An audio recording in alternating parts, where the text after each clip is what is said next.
Yeah. I'm a little nervous, but it's all my favorite people. This Talk to is them. good. Don't worry about everyone else, right? Yeah. Okay, we're ready? Yep. Please welcome Adrienne Merrick-Tagore to be presenting Can I Code Against the API to Learn product. Thanks. So you guys, I need to memorialize this moment because it's my first talk, so I'm going to take a picture. Everybody say cheese. Cheese. Okay, thanks. I'm going to send that to my mom. So, okay, can you guys hear me okay? Oh, can you guys hear me okay? Is that more? Okay. Hi, I'm Adrienne. I'm going to talk today about my experience coding against OpenDNS's API in order to learn a new product, as my title points out. So, there we go. So my agenda for today is to talk a little bit about who I am, why I'm here, and what I tried to accomplish with this project. I'll tell you a little bit about the story of how it happened, as well as what I learned. And my hope is that you guys will be inspired to take the plunge and hack away at something new in an effort to learn something cool. But first, who am I? As Derek Zoolander so articulately pointed out, that's an important question. So my name's Adrienne. A colleague of mine recently called me a unicorn because I'm a woman. I work in marketing, I can code, and I like to present. Magical, am I right? But really, my name's Adrienne Merrick-Tagore, and I work at OpenDNS. I've been here for 3 months, and when the B-Sides proposal time came around, I had just started at OpenDNS. I was pretty excited about the security graph and all of the exciting data that we have access to. So I've been in InfoSec for about a year. Right now I do product marketing at OpenDNS, and before I did that at White Hat Security. In my life, I've always been really interested in studying languages. From when I was very young, I studied French, Spanish, and Italian. But more recently, I've become more interested in programming languages. So now I'm trying to learn more of them and apply them. Before I worked at White Hat, I did user experience design at a financial services company. And in that role, we were designing a data visualization platform for stock data. So I got into SQL a little bit to try and access that data and learn a little bit more about it. And then after that, I went back to school for my MBA and an MIS degree where I picked up a little bit of Python and JavaScript. In the years since I graduated, I haven't really had a lot of opportunity to use those. So I thought that this would be a really fun project where I could experience applying Python to something really relevant to my work, and also at the same time learn a little bit about OpenDNS's products and interact with the API. So, the project. You might be wondering, why does this chick from marketing give a shit about an API? Don't you spend all day writing in hyperbole? Well, the truth is, I hate hyperbole, so I'm here to keep it real and tell you about what my experience was firsthand. My motivation is coming from a couple of places. So on a technical level, I wanted to see what our customers' experience was with our API. I wanted to put myself in their shoes and have a pretty good understanding of what they're going through.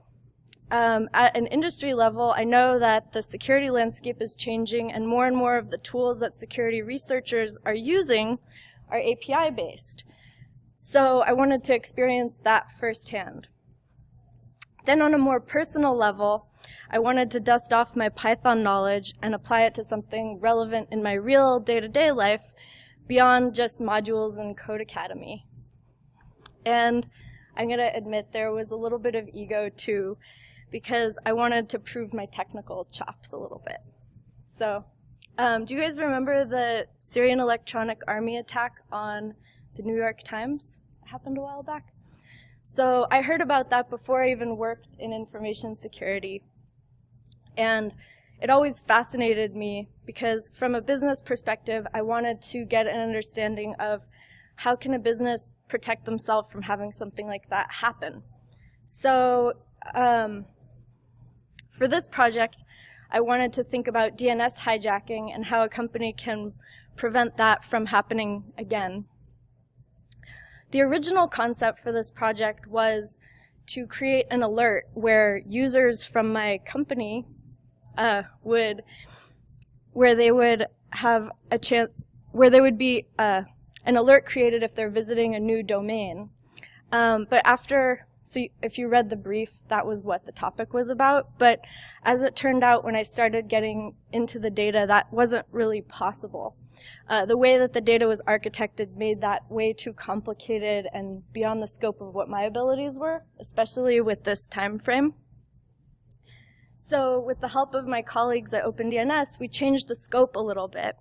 So the scope of this project is looking at the relationship between a domain and the IP addresses that are associated with it.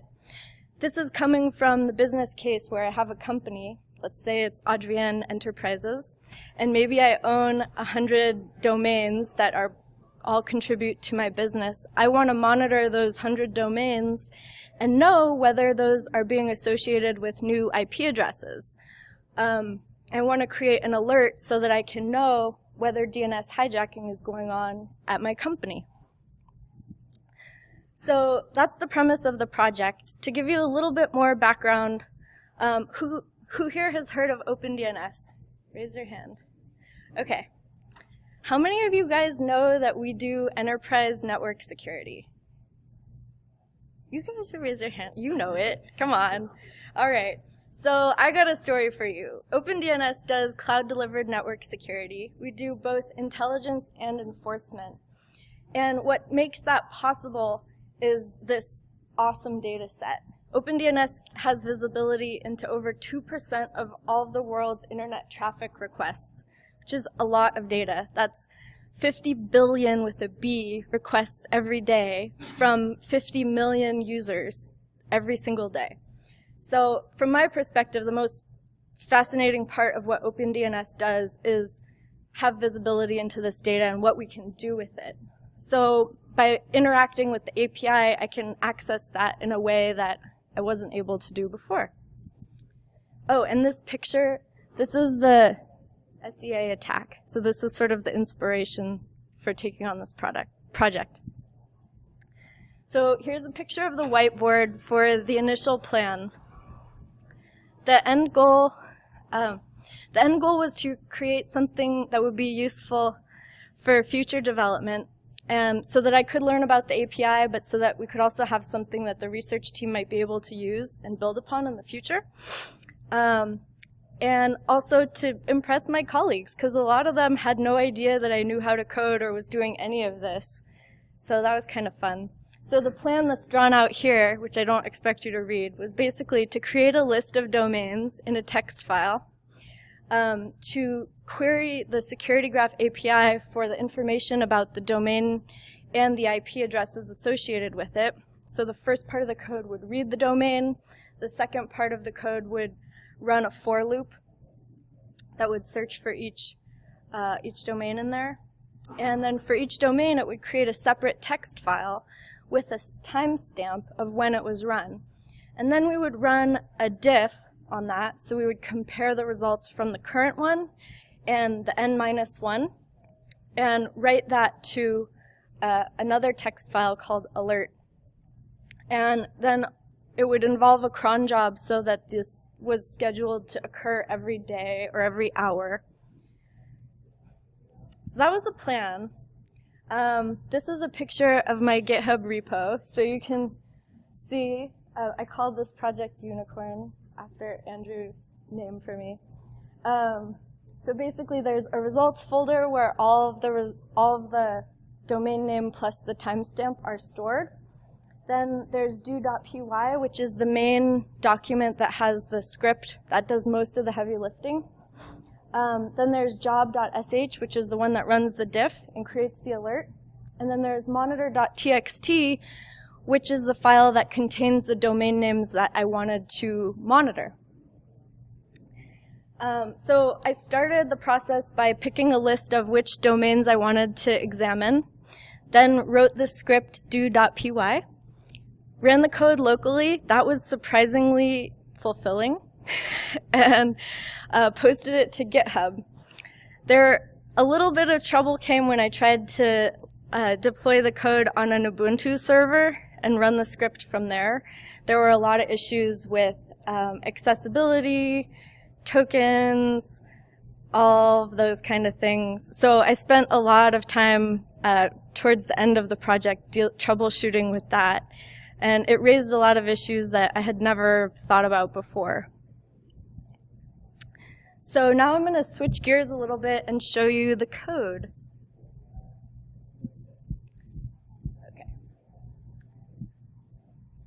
Can you guys see that okay? All right. So this is monitor.txt. So for this example, I looked at 3 domains, CNN, New York Times, and Spotify. Then do.py, oh, this is going to be weird. Okay. So I've included comments for notes for myself so that I would understand what was happening in the code. So at the beginning, it opens with the shebang, which is telling you which interpreter to use. I just thought shebang was an exclamation that you use when you're excited about something. I didn't know that it was a thing. And then the next block of code from lines 4 to 8, that's importing all the modules that we're going to run. Then lines 11 and 12 have the authentication tokens. That's where I ran into some problems when I deployed it to the server. And then the definition DNSDB, that's using the method for making the request to the API. So that's where we actually start talking to the API. Then the next block from lines 21 to 23, what's happening there is remember that results folder I showed you on GitHub? That's basically looking for it. If it doesn't exist, it'll create it. And the reason that you do that is so that you avoid having an error. And then line 26 is creating the list of domains. So that's the next block of text basically is saying, I'm going to read the list of domains that's in monitor.txt and then store that into Python. And then it'll print it to a list called domains. And then in this loop, every time you hit continue, you go back to the beginning of the for loop. So this runs for every one of the 3 domains that I had listed there. Then a timestamp, that's pretty apparent what it was. In this next block from lines 51 to 64, we're looking at all of the IP information associated with this domain, and that's a lot of information. So what this is really about is honing in and getting the information that is really relevant to us. So in this case, we're not really looking at a lot of data points, but you have to go through this process of refining. So, and then you make sure keys exist, whatever. And then the next block down at 68 to 70, that's gonna append a timestamp to each domain when it when it creates a file. And then it makes 2 conditions, and it checks that the first one is there first. So like where RR type equals A, that means that it has a domain associated with it, which means that it's ruling out new domains. And then it stores it in the RR field. So after this all happens, then the next step is to set the cron job, which we do in job.sh. So this also opens with a shebang. And then you can see here that this is comparing the last results to the current results, and then writing that to alert.txt. So now I'm going to switch back to my presentation, if that works. Okay. Is that working? Okay. So this process, I learned a lot. It was, first of all, I thought that it would be way easier than it was, and ended up being really complicated. And I depended on the support of a lot of people to help me figure out how to get out of this mess. But it was pretty cool. It was my first time using terminal. And so even though I've had a Mac for a long time, like when I was in business school learning how to code, we always ran boot camp. So I had always used Windows. I never used terminal. So that was pretty cool. Like I said earlier, I was totally stoked about shebangs. That's still my favorite word. And I learned how to create a cron job. This was also my first time using GitHub. So I had created an account back in February, but had no clue how to load stuff into it and take it out. So that was pretty exciting. And it was also quite an experience deploying that to the server. In troubleshooting the problems with the server, I learned about what a fork is. That was kind of cool. So that, for you guys that don't know, a fork is when you have an original code base and then you want to test out an experiment with it. So you basically clone it and you can modify it and make sure that it works. So with the Security Graph API, the original code worked only when I was on the OpenDNS network. And when I tried to use it from the server, it didn't work. So that was fun. Most importantly, I got by with a little help from my friends. It really was a team effort, and I appreciate everyone who helped me get here. So this is my list of people who I'm eternally grateful for helping me figure this out. This was a super fun project, and I learned a lot. So I hope that you guys are inspired to experiment with something new, and don't worry about getting stuck. You'll figure a way out. Thank you guys for your time.